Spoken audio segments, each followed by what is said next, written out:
Welcome to the next episode of the Radio Data podcast. Today our guest is Kacper Łodzikowski, who lives in Poznań in Poland. Kacper is the Vice President of AI learning capabilities at Pearson, and Pearson is the world's leading learning company.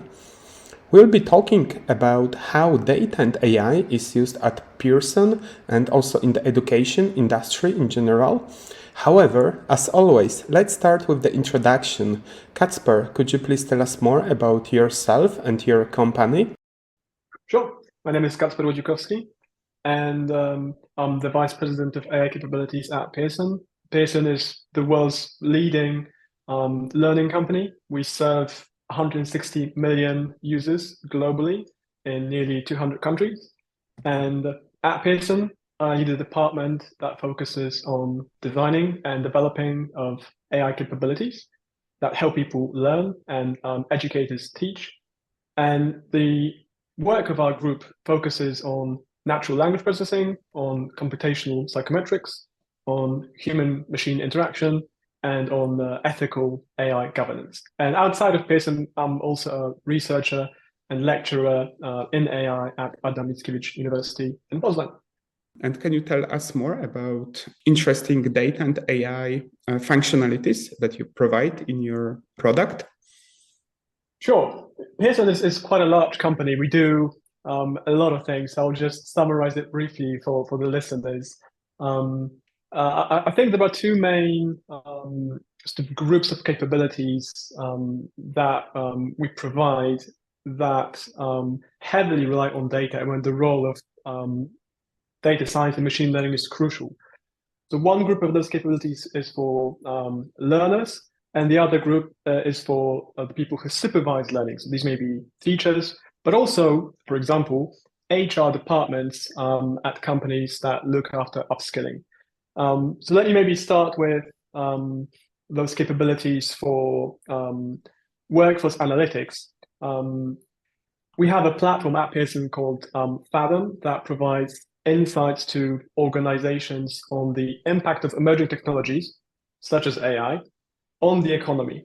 So that platform uses machine learning to predict, well, first to understand how the landscape of skills looks like. So we analyzed over 20 million job ads to understand the taxonomy of skills. And then the platform includes separate economic models that predict future skills gaps. So for example, if you're a company and you have your company specializes in, for example, retail, you have a certain group of tasks and skills today, you have a group of workers, and we provide to you a model which predicts that, for example, in 5 years, which of these skills may be automated, for example, because of AI, and how you'll need to reskill your people so that you're ready for the change and so that you can retain your key talent. So that's one example of what we do for the people who supervise teaching and who look after learning programs. And then on the side of the actual learners, so the people who learn, I think there are 3 areas where AI is used at our company. One is computational psychometrics. So we have a suite of models embedded across our products that, based on how you learn in a digital product, for example, how you complete homework assignments, how you read through books or watch videos, these models will predict for you and for the teacher what your risk is of, for example, failing or passing the upcoming test, so that you can maybe seek one-on-one guidance from your instructor. So this is like a helpful sort of learning analytics model. A similar type of model that we provide in some of our products is a model that, again, based on how you go through the course of learning, how you perform in homework activities, will recommend activities to you. So maybe you need some stretch because you've demonstrated proficiency above your current level, or maybe you need some remediation. And in a big class, in an online environment, the teacher cannot always provide this sort of one-on-one guidance to every learner. So this is one example of a model that can automate this.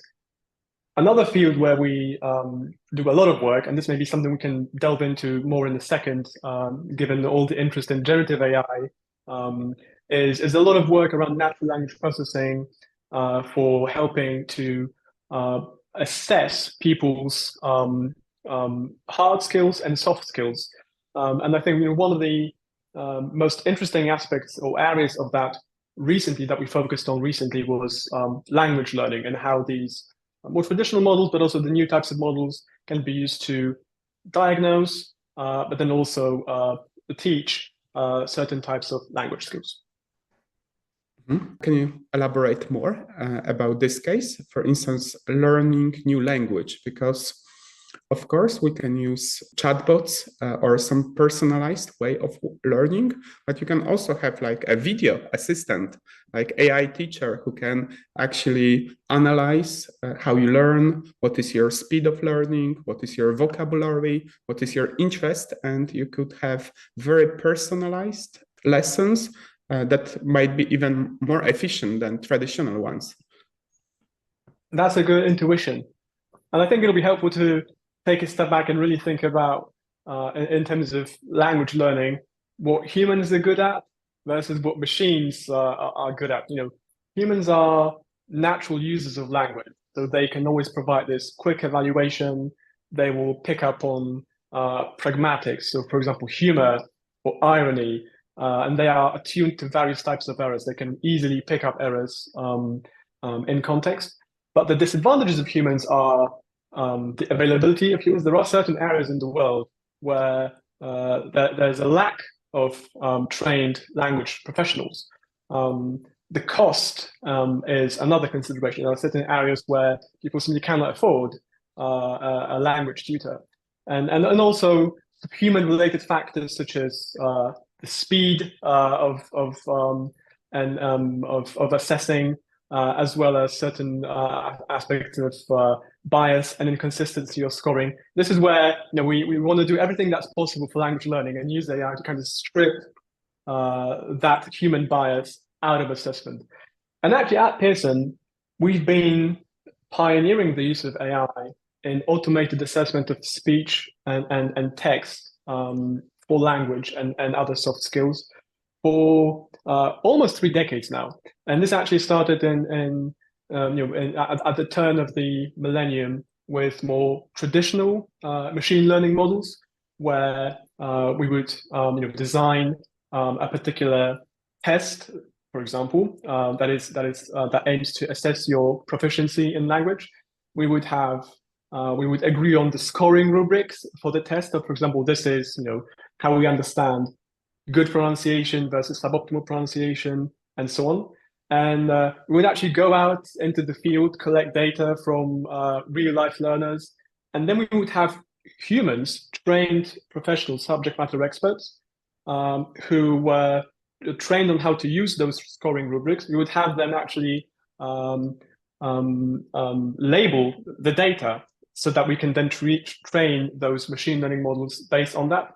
And then what we would usually do is we would look at the correlation between the machine and the human, and what you can see currently in our products. We offer a range of products. For example, the Pearson Test of English Academic, which is a totally AI-based automated assessment of spoken and written language, accepted by various countries around the world, such as Canada, for immigration purposes. We have models that very highly correlate with human assessment, and actually the machine will more often agree with the human as to how a given person should be assessed than two humans will agree with each other. So that's kind of the opportunity that we have to use AI in language assessment. We can take the best aspects of humans, so how a human would score a response in text or speech, and we can try to strip it out of the bias that is unavoidable when it comes to human assessment. Yeah, you mentioned a few very interesting topics, so I will follow up on them. First of all, you mentioned that in central locations, the access to teachers might be very limited or very expensive. So for instance, when I recently talked to one of my colleagues, Henrik Landgren, who is the co-founder and chief product technology officer at ARC Capital, he told me this famous quote that talent and intelligence are equally distributed throughout the world, but opportunities not. And this is why they are building the company that provides capital to entrepreneurs to give them more opportunities to, for instance, create and grow their companies. And when it comes to the education, there are many talented and intelligent people living in countries where access to education is limited or very expensive. And how AI or your products will change access to education and what opportunities it can bring to people. That's a very good point. I'm glad you brought it up. It's one of the fundamental aspects of our mission to provide affordable access to education worldwide. And AI has this potential to help us put to use your words, the digital human tutor in the pockets of every learner in the world. Only these days the thing that you need is a smartphone, maybe an interconnection, and that's not always in all cases. So the fact that these models are becoming cheaper, we can in some cases use pre-trained models, and the fact that we have at Pearson both a huge amount of data from collected over the past decades of using data-driven systems, and we have the quality of our content, because primarily we are a digital content provider. We have expert authors in a variety of fields, not only language but also other disciplines such as biology or mathematics, for example. We publish some of the best textbooks on certain topics, including, and you may be familiar, we are proud to be the publisher of the leading textbook on AI, Russell and Norvig, AI Modern Approach, now in its 4th edition. So we can leverage all that and now try to distill that into applications that can not only work in this institutional context, which I think is what many educational companies focused on over the past decades primarily. So materials, applications that help the teacher in the classroom in the sort of standardized educational context. And I think what we're seeing now in the broad education, and I think with AI in general across industries, is this move towards direct-to-consumer products. And what you mentioned about the digital human tutor, which, by the way, if you look at our website a couple of months ago, we kind of teased an upcoming product, which is exactly what you described. This is now the opportunity that we have with those current generation of AI models. And so this will make the field more equal. Exactly, and I think another trend we're seeing in education globally is that people across the world are changing their approach to education. They're developing those lifelong learning habits. So affordable access worldwide, that's one thing. But equally important is to help people upskill and reskill after they've left a traditional university, traditional education, be it secondary or vocational or university education. And you and I kind of touched upon this before we started recording the podcast, that today's companies can be thought of in a way as an extension of universities, because on the one hand, people are looking for new opportunities to upskill and reskill, get certified, get hired, progress in their careers, and that progression is now extending. We're talking about lifelong learning and lifelong careers. And on the other hand, companies around the world are struggling to hire talent. There's this workforce skills gap in terms of new skills, especially skills that now are starting to appear thanks to, for example, AI.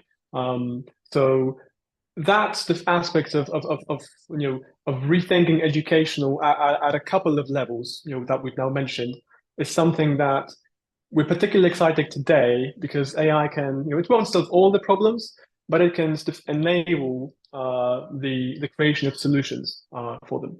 And can you see that in your data or in your metrics that education and especially the use of your products is exploding in particular countries or particular regions thanks to AI and providing more affordable access to education? I think that one thing that we saw at the beginning of the pandemic and then throughout the pandemic and then after the pandemic has ended was that this general sort of rise in online education. The pandemic was this catalyst for the switch from traditionally analog or classroom-based environments towards digital or hybrid environments. And that trend has actually been continuing. So that's already a good sign that you no longer need to go to a physical classroom to get your education. Both teachers and learners have learned how to operate in a more flexible environment, which lends itself towards more equitable access. And you also gave an example of the retail company that can learn about the work that can be automated during next few years, and also the way how they can retrain their workers or how they can learn new skills to have new jobs.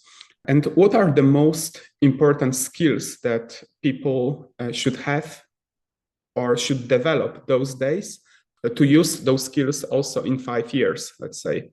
And in our case, our audience mainly consists of people who are interested in data and AI analytics, technical people or more business-oriented people. And can you share like what skills you think our audience should look at? Okay, so thanks for asking that question. I think it's very pertinent. We recently published a report on our website. It's called the Skills Outlook report, as far as I remember. And that touched upon this trend we're seeing in automation that's impacting certain text-based jobs, such as programming, for example. So you and I and many people in our audience that today do manual coding, that's probably going away. There's no return from the embedding of AI in certain productivity tools, be it operating systems or productivity text editors suites or IDEs for coding. So there's going to be this expectation that the top talent of the next 5 or 10 years, those people will need to focus more on the soft skills. And in that report, we identified, for example, communication as one of these top skills, or collaborative problem solving as another sort of a top soft skill. So that's certainly a trend that we've been observing for a couple of years now. And with the democratization of access to generative AI tools, this trend is now also only going to speed up. Mm-hmm. So it's also interesting that your company can also use your own products to know how your team members, how your colleagues should work, what they should learn, how they should also adapt to changes in the world. Exactly, and we do eat our own dog food in terms of making sure we use our own products, and I think it's also interesting to take a step back and look at the broader perspective as to how automation and technologies such as generative AI are impacting the broader economy and society. If we think about education, for example, it was really interesting to see what the initial reaction was in late 2020 and early 2023 to some of those generative AI tools, such as ChatGPT, for example. The initial reaction was more of a ban. Certain schools banned the use of ChatGPT, and they had two main concerns. One was that students will cheat on homework, and another concern was that this kind of tool doesn't really help build critical thinking skills or problem-solving skills. And then what we saw over the course of the first and the second quarter of this year was that certain governmental bodies or agencies came up with those recommendations for how to start thinking about embracing AI with caution. So, for example, in the UK, the Joint Council for Qualifications released a brief that demystified AI for teachers and assessors, and provided some guidance as to how to implement, how to start accepting the use of AI. And one example was that they accepted that AI is a tool just like any other tool, such as the internet, and can be used for good and for bad. And we should help teach students how to properly acknowledge the use of AI, how not to misuse it, and then how to eventually evolve our thinking about certain types of skills that we're teaching at school. And this brings me to sort of this third wave of reacting to generative AI, which we saw more recently. I really loved the report that the US Department of Education published about the opportunities of AI and the rethinking of the future of education. And that report was quite optimistic, actually, in terms of what the opportunity is for the teachers to become more effective. For example, when it comes to essay grading, I'm also a teacher still to this day, and I spent many evenings and weekends grading students' work, and I'll be happy for a system to automate that. But also the other opportunity is for us to actually, not only personalize the approach to how we help students learn, but also to rethink fundamentally which skills we should be teaching at schools and at universities. And there are things that humans simply cannot do. And I'll give you one example. I have a colleague, Peter Foltz, who was a researcher at University of Colorado in Boulder, and they are working on training a system that observes, listens to students in the classroom and kind of coaches them on the collaborative problem solving. So we'd have groups of students working in the classroom. That's too much for a single teacher to supervise. The teacher cannot provide every group with the feedback, but an AI can. It's totally scalable for a system, and in fact, this kind of this opens up this new opportunity for us to start teaching to children those new 21st century skills, such as collaborative problem solving, such as communication, such as critical thinking. And in fact, we are now starting to think as AI as yet another agent, yet another participant in the classroom ecosystem, because you have the teacher who's the agent, you have the student who is the agent, you have other students with whom the student can interact, but also now we have the AI as an agent, and that really opens up new opportunities for the skills we can actually teach, and that hasn't been possible up until recently.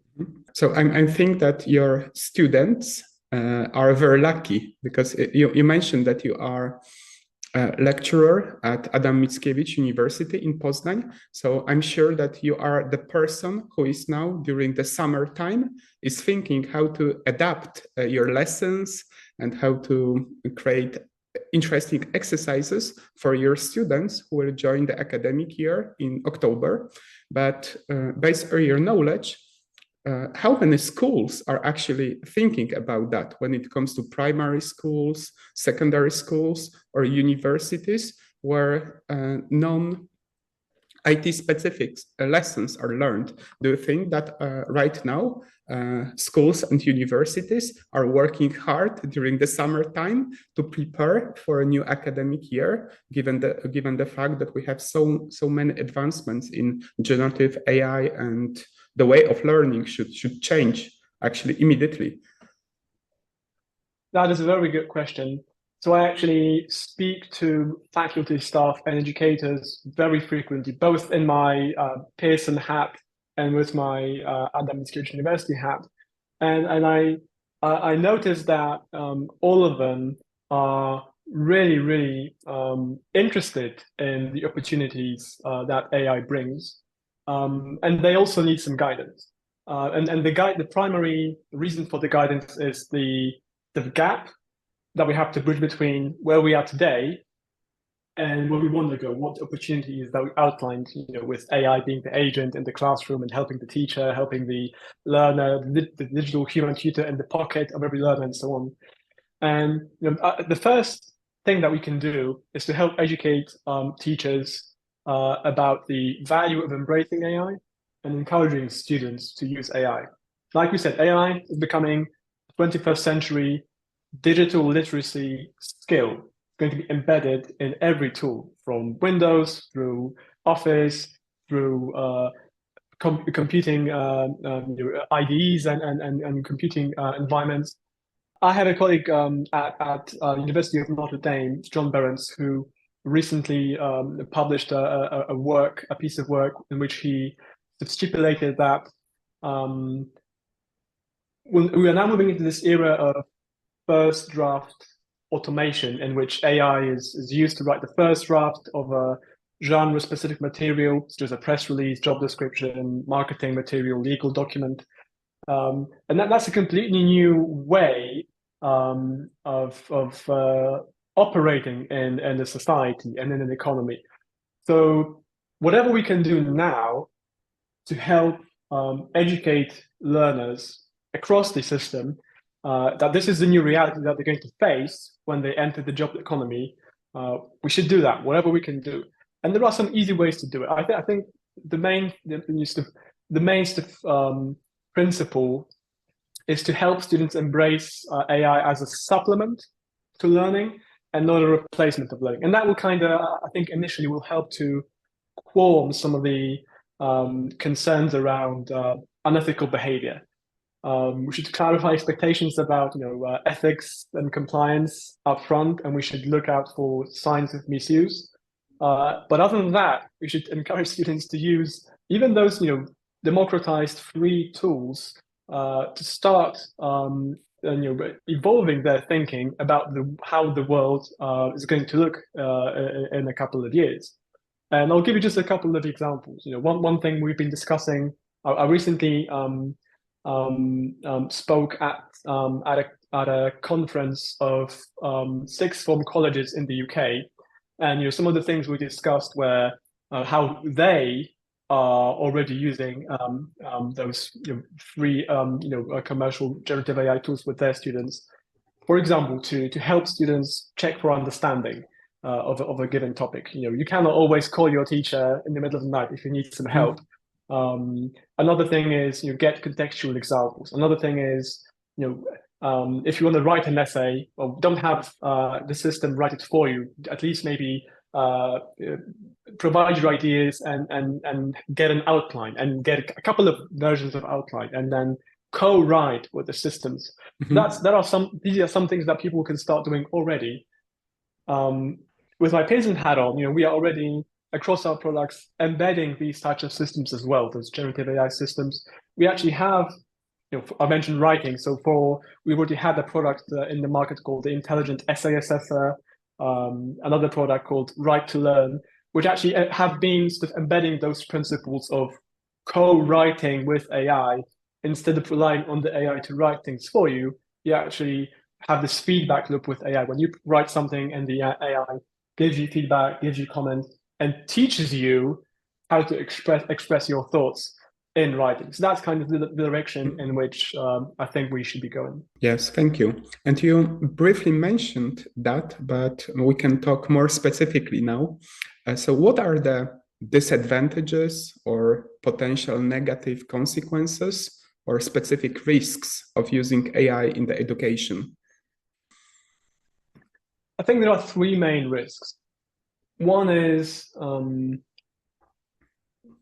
the misuse of AI by people who approach learning as an engineering problem and not a learning problem.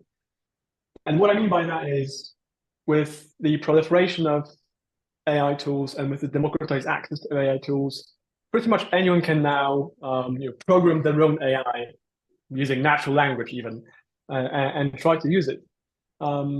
What's been differentiating us as a learning company is the fact that we've always approached learning with this through this learning design principles. So what we know from science as to how people learn and how to best design learning experiences, and that's only when we kind of understand the learning problem through that lens is when we go and actually pick the technology, because not always you don't always need AI to help someone learn effectively, or you don't always need generative AI for that matter. You can use another type of a system. So that first risk would be to misuse technology or use technology just for the sake of using it. So over-engineering the solution and actually not treating it as a learning design problem. Another thing is the sort of inherent properties of some of the AI models we're seeing today, which have been trained in vast data sets. And due to those data sets and also due to the sort of architectural properties of transformer-based neural networks, they can produce bias and misinformation. And that's also something that we've been trying to mitigate, because at Pearson we have the sort of privilege of owning a large proprietary data set of curated materials from authors, which allows us to make sure that whatever our generative AI systems produces actually is based on high quality inputs, so that we provide a trustworthy output for the learner. And the third risk is ethical challenges. We maintain a very strong commitment to responsibility and ensuring thoughtful application of generative AI, while also prioritizing the privacy and security of user data. And I noticed that, especially with the startup entrance into the field, algorithmic transparency and also concern for data is often an afterthought. And especially for systems that are aimed at children at institutions, we should make sure we do everything that's possible to ensure these systems are safe and helpful. And frankly, I got to say, having played around with a lot of those systems, especially since a lot of startups come to Pearson for financing and I have the opportunity to evaluate them, it's very, very easy to break them. And that's definitely something we don't want to, we don't want just your average person from the street to be your child's teacher. So that's something we also take very, very seriously. But I see it as a risk throughout education. Yes, absolutely. And also building advanced data-driven or AI-driven products requires to have powerful data platform with ML capabilities, maybe real-time streaming capabilities as well. Could you tell what type of technology stack do you use at Pearson? How your data platform looks like? What are the technologies that you use internally? Sure. So Pearson is a decentralized company where different teams use different tech stacks. I lead one of the AI departments, and in our case, we primarily rely on AWS, although we are not married to it. We also explore other cloud environments, especially these days, given that other companies, just Azure and Google, also publish their own interesting capabilities that we may want to play around with and experiment. When it comes to programming languages. I don't think I will surprise anyone saying that we'll use Python for most of our NLP work. But also what may be interesting to some of the listeners is that for a lot of our production implementations, we use Go because of its performance. And that's also has been an interesting challenge for us, how to balance the needs of data scientists and ML engineers, because the latter write in Python, the former prefer Go, and in many cases we have these cross functional Scrum teams who have to negotiate which particular aspects or at which particular stages we write in one technology versus the other one. And you mentioned data. We've been fortunate enough to be able to collect a lot of data through a lot of our systems, and that's one challenge was that it's often multimodal data. So it's text, it's speech.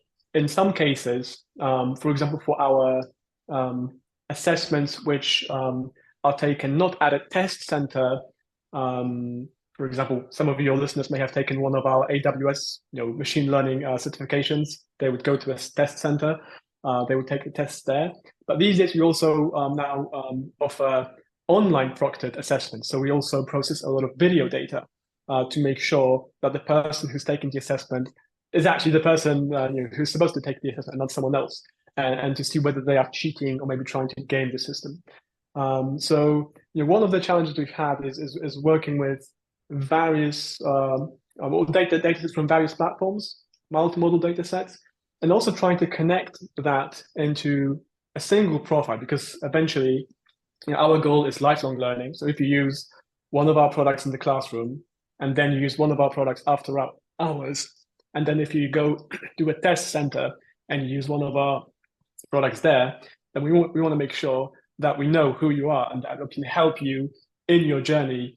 And that also requires a lot of work on the data engineering front, where we've been particularly happy with Google Cloud and BigQuery, and also Snowflake for how we manage the data. But like I said, we're not married to any one provider, especially since we often delegate the responsibility to pick the tech stack to the team. And does it also mean that you use open source technologies, because they can be cloud agnostic and you can use them at any cloud? Which examples do you have in mind? So for instance, technologies like Kafka, Flink, Spark, Airflow, dbt. Yeah, so when it comes to open source technologies, we've been happy with Airflow for many years now, as well as Spark for a couple of cases. And also, one of the things we because I mentioned Snowflake's, Databricks has also been one of those sort of cloud agnostic providers where we've used, for example, MLflow for model training tracking, which we've been very happy with. And I also noticed that I think it's one of those trends in the industry that whatever cloud provider you use for the virtual machines, I guess you kind of tend to stick with those sort of agnostic providers or agnostic solutions. Before we conclude the podcast, I would like to ask the final question about the most interesting challenges or the most interesting projects that you have in your backlog that you are focusing this year or maybe during next 12 months. Can you share that? Sure. I think it won't come as a surprise that one of the things we have been working on most recently has been the shift from supervised machine learning models towards using some of those self-supervised general generative AI models, and that's been an interesting journey that brought along a couple of different challenges that we are now working on to solve. One is the explainability of those models. Even though some of the models that I mentioned for automated assessment of speech and language are also neural net based, so they are not always totally explainable, but at least we control the data that we feed into those models. So at least we can sort of audit the quality and performance of those models. But when we use pre-trained models, and we've been using, for example, BERT for many, many years now for various purposes, as well as some of the larger language models these days. And testing the reliability of the output of those models is a really interesting field, as well as the sort of balance between fine-tuning and instruction tuning and reinforcement learning from human feedback, which we are now experimenting with as well. You're finding that balance as to which particular scenarios a large language model is best used for. That's, I think, one of our current challenges, as well as the sort of upcoming regulations for AI. If you look at the draft EU AI Act, for example, AI applications in education have been classified as high risk, and they will be heavily scrutinized in terms of explainability. And similarly, providers of large language models will be heavily scrutinized for whether they used data for which they had license. So that sets this challenge for us to really make sure that whatever technology we pick, we don't pick because it's cool to use. We pick it because it helps us solve the learning problem that we identified and meets the existing or upcoming challenges when it comes to data privacy, security, as well as ethical and algorithmic fairness and compliance.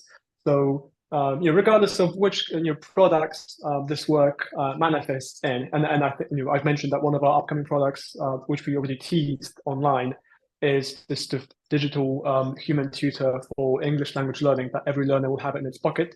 That will be to have a conversation with you, but also provide feedback on your vocabulary, grammar, and pronunciation.